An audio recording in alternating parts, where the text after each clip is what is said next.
असा हा भक्त प्रल्हाद. आणि हा असा इतका भक्त काय भगवत परायण होता आणि त्यामुळे म्हणजे त्याचं चरित्र अतिशय छान आहे. आणि संस्कारांचे आणि सत्संगाचे स्थान अद्वितीय कसे आहे याचे प्रत्यक्ष उदाहरण म्हणजे हा भक्त प्रल्हाद आहे. की त्या पूर्वी अशी पण गोष्ट सांगितली जाते की जेव्हा ती आहे बहुतेक पुढे हां आहे, ज्यावेळी हिरण्यकश्यपू ब्रह्मदेवाच्या वरासाठी तपश्चर्या करीत होता, की त्याला ब्रह्मदेवाकडून वर हवा होता ना, मग एका पायावर उभा राहून तो तपश्चर्या करत होता ब्रह्मदेवाची. तर त्यावेळी ही गरोदर होती. कोण? कयाधू, त्याची बायको. आणि त्यावेळी देवदैत्यांचा झगडा चालूच होता आणि एका युद्धात दैत्यांचा पराभव झाला. अनेक दैत्य मारले गेले, अनेक कैदी झाले आणि त्यात ही हिरण्यकश्यपूची पत्नीसुद्धा पकडली गेली आणि हा तपश्चर्येला गेलेला होता. मग ती पत्नी आता इंद्राने पकडलं तिला आणि इंद्र आता तिला आपल्या कैदेमध्ये घेणार होता. तेवढ्यात तिथे नारद मुनी आले आणि त्यावेळी प्रल्हाद तिच्या पोटात वाढत होता आणि मग नारदांना कयाधूची दया आली आणि ते इंद्राला म्हणाले, देवराज, ही स्त्री निरपराध आहे, हिला तात्काळ मुक्त कर. मग इंद्र म्हणाला, हिच्या पोटात हिरण्यकश्यपूचा अत्यंत प्रभावशाली गर्भ वाढतो आहे, त्यामुळे प्रसूत होईपर्यंत ही माझ्याजवळ राहील. हिच्या पुत्राचा जन्म झाल्यावर हिच्या बालकाला मारून नंतरच मी हिची मुक्तता करेन, असं इंद्र म्हणाला. कारण त्याला काय वाटलं, राक्षसाचा पुत्र हा राक्षसच निपजणार, त्यामुळे हिला मी ताब्यात घेतो आणि तिच्या पुत्राला मारून टाकतो. त्यावेळी नारद म्हणाले, देवराज, म्हणजे नारदांचा प्रत्येक ठिकाणी कसा महत्त्वाचा भाग असतो ते पण याच्यावरून आपल्याला कळतं. नारद म्हणाले, हिच्या गर्भात तर भगवंताचा परमप्रेमी निष्पाप भक्त आहे. मग हे ऐकल्यावर इंद्राने कयाधूची मुक्तता केली, पण तिला प्रदक्षिणा आणि वंदन करून तो आपल्या राजधानीला परतला. हिरण्यकश्यपू मग नारदांच्या आश्रमामध्ये राहिली ती तेवढे दिवस आणि मग सगळे संस्कार तिच्या त्या गर्भावर नारदांच्या आश्रमामध्ये झालेले आहेत.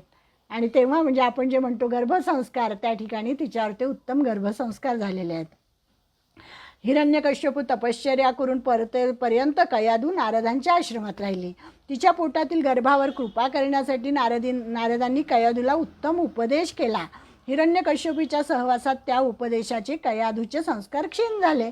म्हणजे जे हिरण्यकश्यपूचे संस्कार होते तिच्यावर, ते या उत्तम भगवत संस्कारामुळे ते क्षीण झाले, संस्कार पुसले गेले आणि हे नवीन संस्कार तिच्यावर उमटले आणि तिच्या पोटातील गर्भावर मात्र ते कायमचे कोरले गेले. हा गर्भ म्हणजेच हा भक्तोत्तम प्रल्हाद होय. मग पाठशाळेतील आपल्या मित्रांना तो म्हणाला, मित्रांनो, या संसारात मानवाचा जन्म अत्यंत दुर्लभ आहे. हे सगळं लहानपणी त्यांनी पोटात असतानाच ऐकलेलं होतं नारदांकडून. या देहाद्वारेच परमेश्वराची प्राप्ती होते, परंतु हा क्षणभंगूर देह केव्हा पडेल सांगता येत नाही. म्हणून बुद्धिमंताने तारुण्य वा वार्धक्याचा भरवसा न धरता भगवंताच्या प्राप्तीच्या साधनांचे अनुष्ठान बालपणीच केले पाहिजे. बालपणापासूनच या परमार्थाला लागलं पाहिजे. म्हणजे प्रल्हादांनी अनेक ठिकाणी मग उपदेश केलेला आहे. त्याच्या उपदेशाचं सार थोडक्यात इथे आहे, ते तेवढं मी वाचते. सर्व प्राणीमात्रांमध्ये सुहृद प्रियतम आत्मा केवळ भगवानच आहेत. मानवाला 100 वर्षाचे आयुष्य मिळते, परंतु ज्यांची इंद्रिय स्वाधीन नाहीत त्यांचे अर्धे आयुष्य वाया जाते. बालपणात हित अहिताचे ज्ञान नसते. आयुष्याची पहिली 20 वर्ष अशीच जातात, काहीच कळत नाही.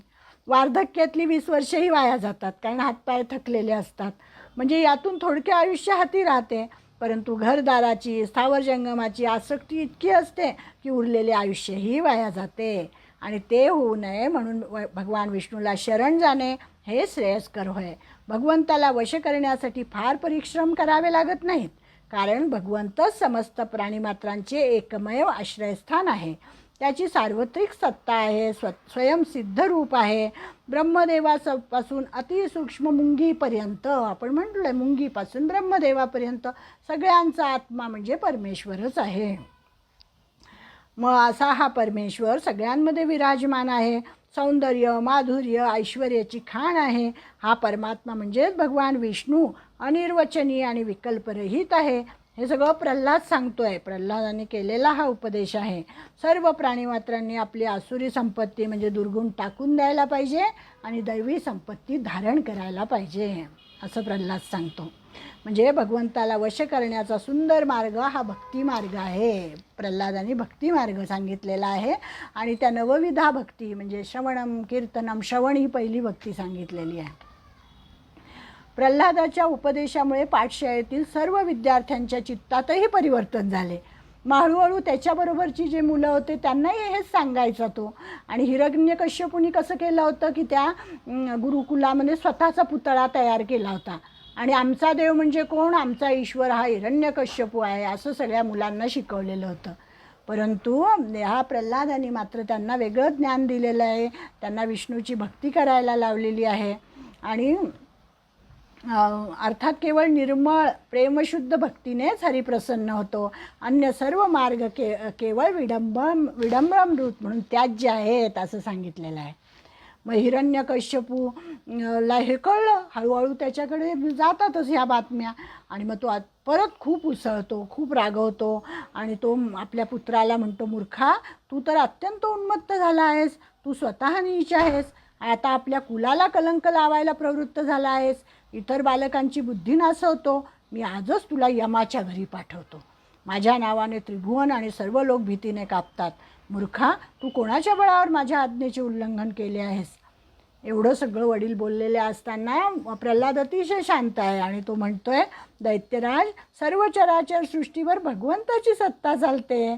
आपण आपला असुरभाव टाकून द्या आणि आपणही विष्णूची भक्ती करा असं सांगतो तो. हिरण्यकश्यपू गरजला, अरे मंदबुद्धी, तू आता मृत्यूला आलिंगन देऊ इच्छितोस हेच खरे. जो मरण्याची इच्छा करतो तोच असे बोलतो. माझ्याशिवाय जगताचा दुसरा स्वामी असूच शकत नाही. तुझा तो जगदीश्वर कोठे आहे, मला पाहू दे तरी. तो भगवंत सर्वत्र आहे असं तू म्हणतोस काय?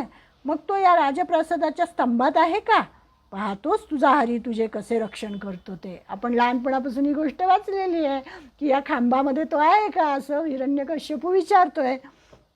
आणि असे म्हणून हातामध्ये खड्ग धारण केलं त्या हिरण्यकश्यपूनी आणि एका स्तंभाला लाथ मारली.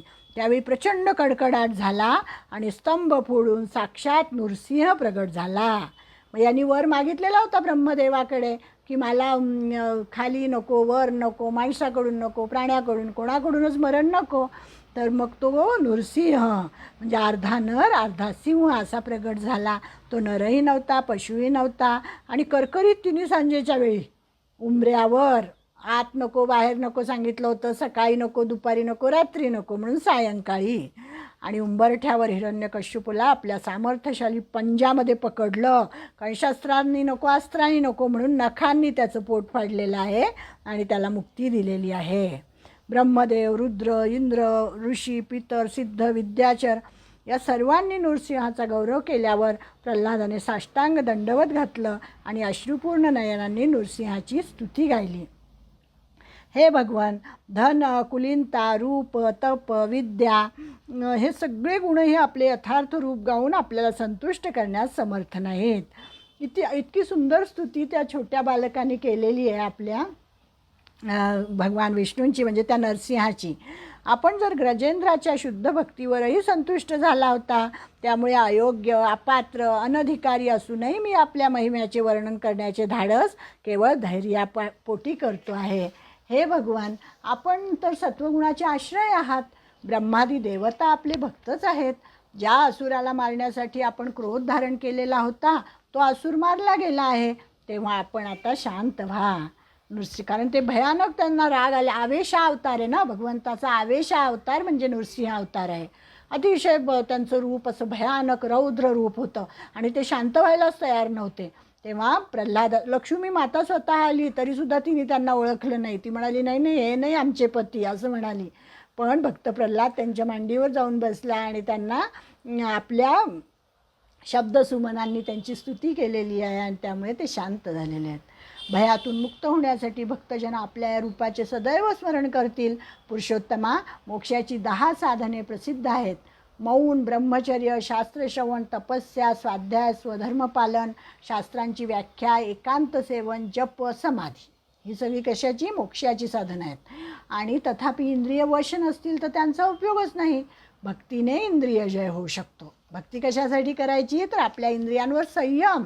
आता बघा ना, एक तासभर आपण इथे बसतो, जरी बेल वाजली तरी आपल्याला नको वाटतं की नको, फोन आला तरी आपल्याला घ्यावासं नाही वाटत, कारण आपल्याला हे ऐकायचं असतं. मनामध्ये कुठेतरी भक्ती उत्पन्न झालेली असते, भक्तीचा अंकुर फुटलेला असतो आणि आपोआपच आपल्या इंद्रियांवर संयम आलेला असतो. म्हणून त्यांनी सांगितलं की इंद्रिय जय हे फार महत्त्वाचं साधन आहे, ते भक्तिमार्गामध्ये होऊ शकतं. आणि भक्तीने इंद्रिय जय होऊ शकतो. वेदांनी बीज व अंकुरा समान आपली निर्गुण सगुण कार्यकारण अशी विविध रूपे आहेत. अनंत प्रभो, वायू, अग्नी, पृथ्वी, आकाश, जल, तन्मात्रा सगळं काही आपणच आहात. अतिशय सुंदर अशी त्यांनी स्तुती केलेली आहे. आणि संतुष्ट झालेल्या नृसिंहाने आपले उग्र रूप मग आवरून घेतलं आणि नृसिंह म्हणाला, परमकल्याण रूप प्रल्हादा, तुझे कल्याण असो. भक्तश्रेष्ठा, दैत्यश्रेष्ठा, मी तुझ्यावर अत्यंत प्रसन्न आहे. तू कोणताही वर मागून घे. आता इतका सुंदर त्यांनी वर, म्हणजे तो म्हणाला की नको, मला काहीच नको भगवंता. हे प्रभो, आपण देणारच असाल तर मला एकच वर द्या. माझ्या हृदयात कोणत्याही कामनेचे बीज कधीही अंकुरित न हो. म्हणजे मला काहीही मागण्याची बुद्धी होऊ देऊ नको, असा वर मागितलेला आहे. कारण हृदयामध्ये कामना जागली तर इंद्रिये, मन, प्राण, देह, धर्म, धैर्य, बुद्धी, लज्जा हे सगळं नष्ट होऊन जातं. कामनांचा त्याग केल्यावरच भगवंताची प्राप्ती होते. आणि म्हणून हे उदार शिरोमणी, स्वयं परब्रह्म परमात्म्या, अद्भुत नृसिंह रूपधारी श्रीहरीच्या चरणांना मी वारंवार प्रणाम करतो. तरीही नृसिंहाने प्रल्हादाला मुक्तीचा वर दिला. साश्रूपूर्ण नयनाने प्रल्हाद म्हणाला, महेश्वरा, माझ्या पित्याने आपली फार निंदा केली. किती सुंदर आहे बघा की ज्या पित्याने त्याला एवढं छळलं होतं तरीसुद्धा त्यांनी आपलं पितृऋणातून तो कसा मुक्त झालेला आहे की तो म्हणतो की माझ्या पित्याने आपली फार निंदा केली, पण आपल्या कृपेमुळे त्यांचा उद्धार झाला. त्यामुळे दुस्तर दोषातून त्यांची मुक्तता व्हावी असा वर मी तुम्हाला मागतो. नृसिंहाने तोही वर दिला आणि नृसिंह रूप भगवान विष्णू गुप्त झाले. पुढे प्रल्हादाला राज्याभिषेक झाला आणि दैत्य कुळातील भक्तश्रेष्ठ म्हणून त्याचे नाव अजरामर झाले. असं हे प्रल्हादाचं चरित्र आहे. अतिशय प्रेरणा देणारं असं हे चरित्र आहे. म्हणजे पहिली गोष्ट म्हणजे काय की गर्भावर जर उत्तम संस्कार झाले तर संतती चांगली निघते, प्रवृत्ती चांगली असते, त्यांची संस्कार चांगले असतात. गर्भवती स्त्रियांनी यासाठी उत्तम श्रवणभक्ती करावी, अतिशय चांगलं ऐकावं, अतिशय चांगले कर्म करावे त्यावेळेस. असे की जन्म कोणत्याही कुळात वा परिस्थितीत झाला तरीसुद्धा मानवाला आत्मोन्नत होता येते. हे प्रल्हाद चरित्रावरून शिकता येतं की राक्षस कुळामध्ये जन्म झालेला होता, इतर राक्षसांसारखा तो निघू शकला असता, परंतु त्या उत्तम संस्कारांमुळे तो भगवत भक्त झालेला आहे. तिसरी गोष्ट म्हणजे प्रल्हादाची अनन्य शरणता, शुद्ध भक्ती, निर्मळ श्रद्धा आणि अभंग निष्ठा. चौथी गोष्ट म्हणजे प्रल्हादाची निर्भयता, अतिशय घाबरला नाही तो अजिबात. सर्व संकटांना सामोरे जाताना तो जराही कचरला नाही. आणि पाचवी गोष्ट म्हणजे बालपणीच त्याने अध्यात्माच्या अभ्यासाला केलेला प्रारंभ. बालपणी केलेले संस्कार कधीही विसरले जात नाहीत, ते कायम कोरले जातात. विशेषतः विद्यार्थ्यांना आणि तरुणांना प्रल्हादाचे चरित्र प्रेरणादायी आहे. आज आपल्या समाजात अनेक पालक दारूच्या व्यसनाधीन झालेले आहेत, तर त्यांनी म्हटलं की त्या पालकांनासुद्धा हे बालक विरोध करू शकतात, त्यांना सन्मार्गाला लावू शकतात. व्यसनमुक्त व्हावे म्हणून प्रयत्न करणे हे सात्विक विद्यार्थ्यांचे कर्तव्य आहे. म्हणून त्या विद्यार्थ्यांवर सुद्धा उत्तम संस्कार घडवले गेले पाहिजेत, असं हे प्रल्हादाचं चरित्र आहे. नंतर पुढे अनेक वर्ष प्रल्हादाने राज्य केलेलं आहे. अतिशय सुंदर अशा पद्धतीने त्याची न्यायव्यवस्था म्हणून सुद्धा एक भाग आहे की त्यासुद्धा इतक्या उत्तम गोष्टी आहेत. आणि म्हणून भगवंत म्हणतात की प्रल्हाद ही माझी विभूती आहे. प्रल्हादश्चास्मि दैत्यानां कालः कलयतामहं, मृगाणांच मृगेंद्रोऽहं वैनतेयश्च पक्षिणाम. आता ह्या पुढच्या विभूती आपण पुढच्या रविवारी बघू. प्रल्हादाच्या ठिकाणी या ठिकाणी भगवत भक्ताला नमस्कार करून आपण या ठिकाणी थांबूया. मी तुम्हा सर्वांनाही नमस्कार करते आणि माझ्या वाणीला विराम देते. ओम तत्सत् श्री कृष्णार्पणमस्तु.